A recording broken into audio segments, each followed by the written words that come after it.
sir. My name is Makbul. Mahmoud. Makbul in Riyaz. Are you Muslim?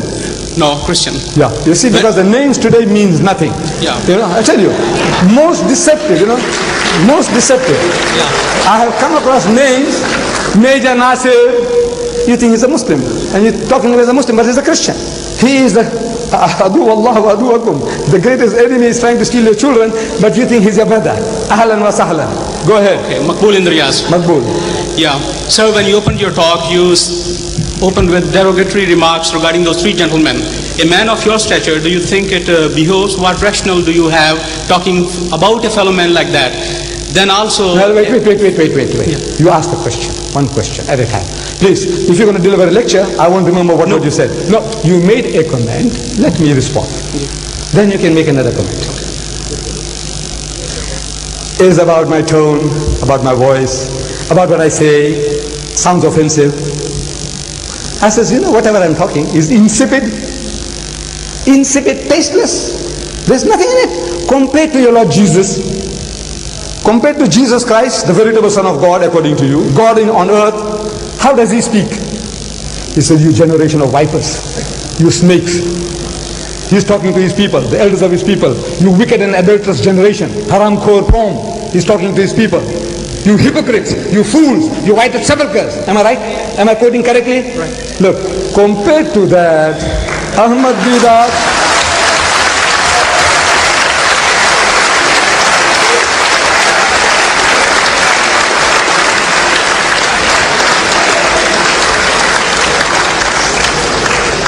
compared to that, I don't know how many marks you're going to give me for virulence. How many? Compared to Jesus? 0. Right, next question. Okay, I read in the newspaper the other day, only during this week, somebody called, supposed to be a Muslim scholar, said that St. Paul is Satan. I don't think any Muslim scholar or yourself would call anybody, any man from any religion whom we honor or they honor as one of the saints or as one of the apostles. Now, shall I answer that? Look, some Muslim scholar. I am not doubting your veracity. But what the Christians are telling my prophet, 60,000 books have been written against the Holy Prophet Muhammad. Do you know that? 60,000. Let me read it to you. This is your publication. This is your publication. This is your publication. Listen. Look. This is Mother Basilia Schilling. This woman is writing, Christian woman. Allah or the God of the Bible, what is the truth? This is your Christian publication. Now listen, this Molvi, whatever he said about St. Paul is nothing compared to what you are now telling us about my prophet. You see? It says thus the two figures, Muhammad and Christ, are the greatest contrast imaginable. Jesus represents love and peace, whereas Muhammad stands for hatred and strife. Hush, please, I don't want your help. I don't need your help, please. Jesus represents, he is the lamb. Oh, Jesus is the lamb. Garib Allah ki gaib, bakri bachka. He is the lamb. Muhammad, however, stands for violence, having led wars, campaigns on behalf of the supposed message from Allah.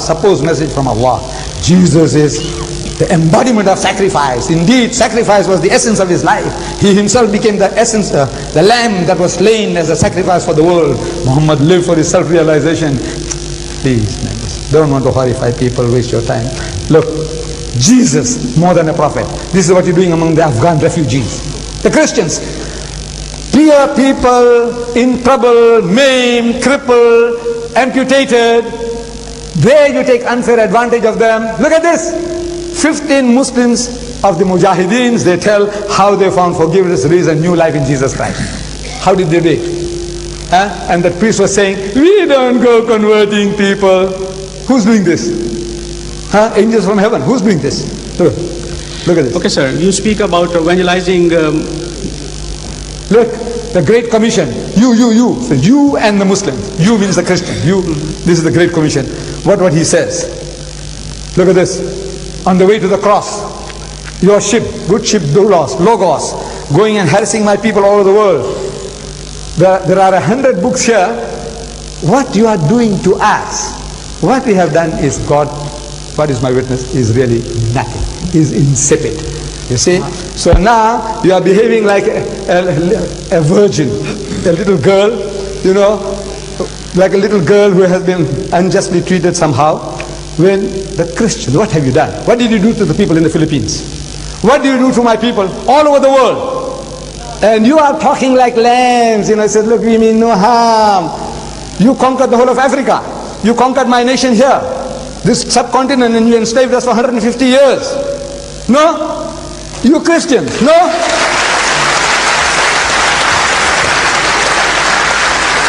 Look, there's too much here.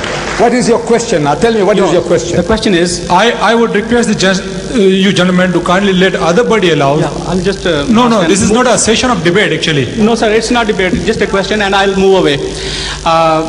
In Quran, the Prophet said that if you don't understand, consult the Al-Kitab. And then he referred to Torah, Zabur, and Anjil. If it was changed, then the Prophet would have said... Please, don't waste time. Find this and I'll deal with it. Come, sit down this side here. Give somebody else a chance. No, give him the Quran. Okay. Give him the Quran. I don't know the text. Very small question, sir. Very small question. Very small.